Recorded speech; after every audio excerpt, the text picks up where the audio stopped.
What's up guys, DuArktik here with another Marvel Strike Force video, and in this video we are going to take a look at the ultimate tier list for Marvel Strike Force Endgame, and this was up to date to the most recent patch, which is 7.6, and this is going to give you all the information that you need to know in order to be successful in Marvel Strike Force.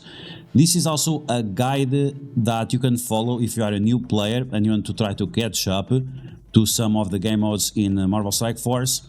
And if you follow this advice, at least from the feedback that I get from the people that watch my channel and my live streams, the feedback is very positive. So that means you can go from early game into the end game very fast, and if you are in the mid game and if you are somewhat lost, you can also get to the end game very fast. So we are going to break down this tier list. We're going to give some additional information that you might need in order to follow it, and with this you're going to be able to save your resources and catch up to the Marvel Strike Force meta, and then going forward it's going to be a lot easier for you to be successful in this game and get the most out of this game. Because if you're not following the right teams, if you are building the wrong characters, you are going to struggle, you are going to get frustrated, and at the end of the day you are not going to enjoy this game. So that's going to be the video. And as always, if you like the information on this video, make sure you share the video with your friends on Facebook and Discord. If you're new to my channel, make sure you subscribe for more Marvel Strike Force content, and make sure you smash that like button like a boss. Okay, so just a little bit of information about myself. DuArktik, 61 million TCP soon. My alliance is the Arctic Circle New Dawn, and this is a community alliance that we made with the players that watch my YouTube channel and also my live streams. We live stream pretty much every day of the week, sometimes on the weekend, but it's rarely, and you can watch on YouTube or on Twitch. Okay, so with this alliance we have been able to get very consistent top 100 on the raid season rewards.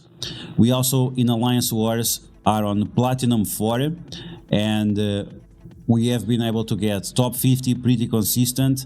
And in Cosmic Crucible, the single player game mode, I have been very consistent on top 200 for all the seasons. I have been able to win 2 times the tournament 32 that we had, probably the only content creator that was able to do that. And right now I'm on top 100 in the leaderboards, and this is in 370,000 players. The amount of spending that I do, which a lot of people ask me all the time how much I spend usually, and I'm gonna be very honest about it, it's around $200, and this is to unlock the new characters early on, because I'm not an envoy, I don't shield for this game. And with those $200 we can unlock the characters early, and the only part that really helps me to be competitive is the battle passes. I think the battle passes are very important. If you want to get them, they give you a huge advantage, and every now and then I get some offer that helps me with certain events that have some very specific item that is important in my opinion. So that's all that it is. So what helps me to be competitive is around $100 per month, which I think is fine for most mobile games. You spend a lot more, so yeah. Okay, so that to mention, if you guys are wondering, I was the rank 300 unlocking Super Scroll, and that makes me on a good position. I was better than all the other content creators even without spending. And that's pretty nice. Okay, so without that said, you can see that the information that I'm gonna give you, it's definitely trustworthy. Okay, so let's move on. Let's take a look at this tier list that unfortunately I had to watermark, because a lot of people in this community like to steal content and not give credit to the original creator. So there is the watermark, and this will be available on my Discord. You can find the link for my Discord in the description in case you want to download this and use it for yourself. I don't update this every patch, because you are usually very busy with everything that's going on in the channel, but every now and then I update this when I feel like it's important, and right now it's definitely important. Okay, so we have the best characters in the game. You can see that usually the best characters don't to max out, they are with this red tag. And yes, you'll find the red tag across multiple sections. And the yellow tag is characters that with minimal investment, they are going to be good to go. And the green ones is just a mark where you can get there and stay there, or you can get it, or you can give these characters a little bit more juice. Okay, so we're gonna start from the bottom. And at the bottom we have this purple tier, which is characters on the dead road. And these are characters that their value in the meta is pretty much over, and they're going to be replaced very soon. So here we have the Rebirth, here we have the Invaders. You could still use Captain America on very specific situations, when we'll talk about that in a second. But beyond that, all these other characters, you should pretty much ignore them. Then we have ancient teams that are still relevant in the meta, and this is going to be for Infinity Watch and for Black Order. They have specific mechanics that allow them to get value in Cosmic Crucible, in Alliance Wars, maybe even in Avengers Tower. And because those game modes give you a lot of rewards, you definitely want still to invest in them at some point. It's not a priority. The teams that are priorities, they are between the red, orange and the yellow marks. Okay, so here we have the war section. And on the war section, we have a few situations that we have to consider. So we have this tag here, War Crucible MLG heroes.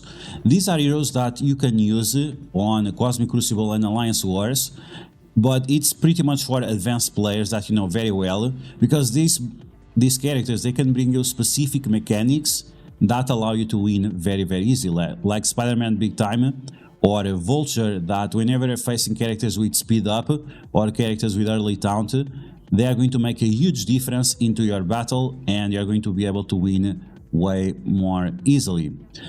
Now, in terms of Alliance Wars, unfortunately, Alliance Wars is not right now very popular game mode. People don't appreciate Alliance Wars, and because of that, the recommendations for Alliance Wars are very small. So you have American Chavez.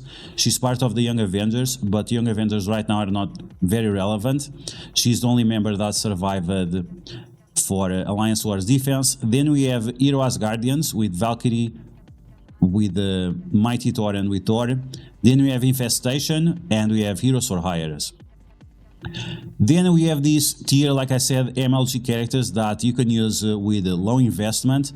And a lot of these characters are from different teams. It's not worth mentioning all of them. But once again, these are characters that on specific situations, if you are an experienced player, they can give you a huge edge against your opponents, and you can use them in Cosmic Crucible and Alliance Wars with low investment. What does it mean low investment? Is between tier 12 and a little bit more than that, and you'll be good to go. Then War Crucible MLG characters with good investment, big investment. Once again, we have the Spider-Man Big Time, we have some Sinister Six, and we also have Black Order members and other characters that once again bring huge value to your team, or because they give you additional speed, or because they cancel abilities or passives of the enemies, or because they give you energy or other mechanics that might be relevant. Okay, now we have the war meta. So war offense is more of a priority than war defense, even that now Alliance Wars is defined by the alliance that gets the most defensive wins. The war offense is still a priority because, well, you have to clear those defenses, right? And you don't want to get stuck behind any team. So you want to make sure that you invest on those teams. And the teams are, in terms of priority, what I think it's the most relevant team and the least relevant team. So we have Undying, we have Nowhere, we have Secret Defenders, Weapon X, Underworld, A-Force, then we have the New Avengers, and we have Wakanda. The New Avengers, they are so low because usually you fight them on defense, not on offense, but it's a hybrid team that you can have different value depending how much you want to invest on them, which is a problem because they are really not a team that you want to invest a lot in.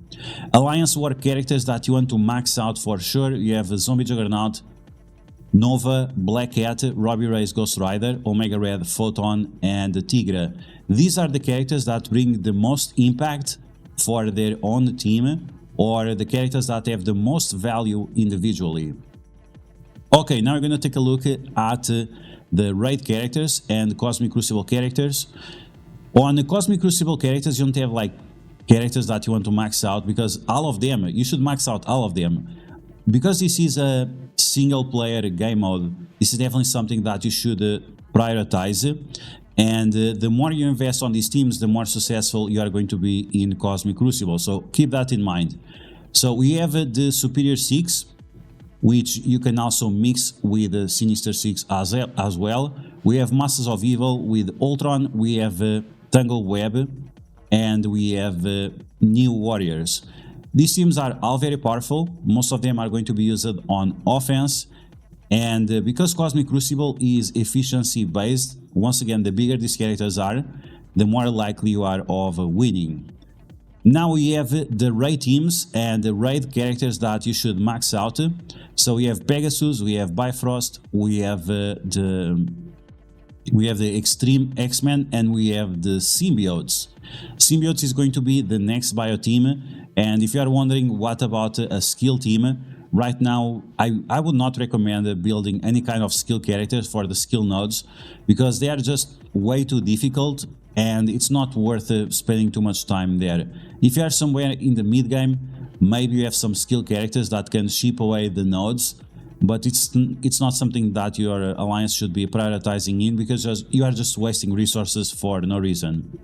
Okay, so from these teams, once again, Pegasus, Bifrost, Extreme X-Men, and Symbiotes, the characters you want to max out in this patch is the New Iron Man, Infinity War, Val, we have here Nightcrawler, Forge, and Sunspot. All these characters are going to provide additional value in other game modes like Alliance Wars, Cosmic Crucible, Avengers Tower, and also provide the highest level of flexibility. Then we have the Apocalypse characters, the characters that you need to unlock Apocalypse. If you are a new player, you should not try to unlock Apocalypse right away. You should instead focus on Dark Dimension, making sure that you complete Dark Dimension 1, 2, 3, 4, 5, 6, and 7. Right now the maximum is 6, where you get the Super Scroll. And the Super Scroll is better than Apocalypse and is also easier to unlock. That's why you should prioritize Dark Dimension over Apocalypse. Apocalypse is still a great character, but he requires 23 additional characters to be at gear tier 17. And not all of these characters have huge value right now, so unless you unlock the Apocalypse already, you don't have to gear up all these characters. You should definitely prioritize Super Scroll over them. Now, we have Darkhold here, we have Unlimited X-Men, we have Gamma, we have Dead Seed, and we also have a few members of other teams like Tangle Web, Pegasus, and New Warriors. If at some point you get these characters to gear tier 17, if you have extra resources, you can still build these characters a little bit more based on how they are delayed, right? So you have Agatha. She's the character you want to prioritize, and the character you least want to invest is going to be Scarlet Witch. On the Gamma team, you want to invest more on Abomination and on Hulk, less on She-Hulk and Brawn. And Dead Seed, you want to invest more on Magneto and Dark Beast, and less on Psylocke and Nemesis. And if you follow these, if you finally reach the end game, these characters can also provide you some additional value in specific situations in Alliance Wars and also in Cosmic Crucible. Then we have the Apocalypse characters that you need to unlock Apocalypse, that you can max out, that will always get value. This is not only because of their stats, but also because of their kits. And we have Morgan Le Fay as the priority, then Rogue instead of Red Hulk. Red Hulk used to be better, but now Rogue is a lot better because of the Extreme X-Men. Then you also want to max out Gambit, Red Hulk. We have Archangel, Kestrel, and Spider Weaver. These characters have huge value in a lot of game modes, and not only with their teams, but also individually. And you can also pair them up with other characters. For example, you can pair up Rogue with Morgan Le Fay or with Archangel, so they get additional damage, resistance, health, or some kind of other stats or mechanics. Then we have the endgame characters that you should invest at some point, that will provide you a lot of value, and the more you invest in them, the better they get. So Dormammu, is a great character. He provides revives for the other characters you have on your team. But right now there are a lot of revive mechanics that can cancel that. The thing is that Dormammu still has huge value because of his other abilities. The thing is that if you don't go all the way to Dormammu, if you don't give him the 700 stars, if you don't give him the diamonds, if you don't give him the max gear, you'll not see value on this character. And the same goes for Doctor Doom, Cersei and Ikaris. If you don't invest enough on these characters, you might not see how much good value they bring to your gameplay and to your account and to your success, right? And finally, we have the last characters in the game, and these are the best characters in the game. These are the characters that as soon as you unlock them, you should rush to gear them up, and that's going to be Kang, Quicksilver, Apocalypse and Super Skrull. These are the characters that right now are at the top of the game, that are at the top of the meta, and once again, individually or together with other characters that they might have minor synergies, they provide a lot of value, and it's not based on their stats but also based on their kits, and their kits alone provide huge value. But on top of that, they also have massive stats that can annihilate different teams. So if you follow this tier list, you're going to be able to be very successful in Marvel Strike Force. This is for the patch 7.6, and this is from someone that has been very successful in this game. Once again, top 50 in terms of alliance in raid season, also in alliance wars, not only raids but also alliance wars, and the individual success also top 100 in Cosmic Crucible, with an account half of the size of other people. And unlike other content creators, unlike other people in this community, I never bought an account. I never did any kind of cheating on the exploit to boost myself over other people. So everything that you're getting is 100% legit. So that's going to be the video, guys. I hope you guys enjoy it. If you did, make sure you smash that like button. Once again, you're going to be able to find this tier list on my Discord. The link will be in the description. If you found the video helpful, make sure you share this video with your friends on Facebook and Discord. Help them out being more successful in Marvel Strike Force and enjoying more of the game. If you're new to my channel, make sure you subscribe for more Marvel Strike Force content, and I'll catch you guys later.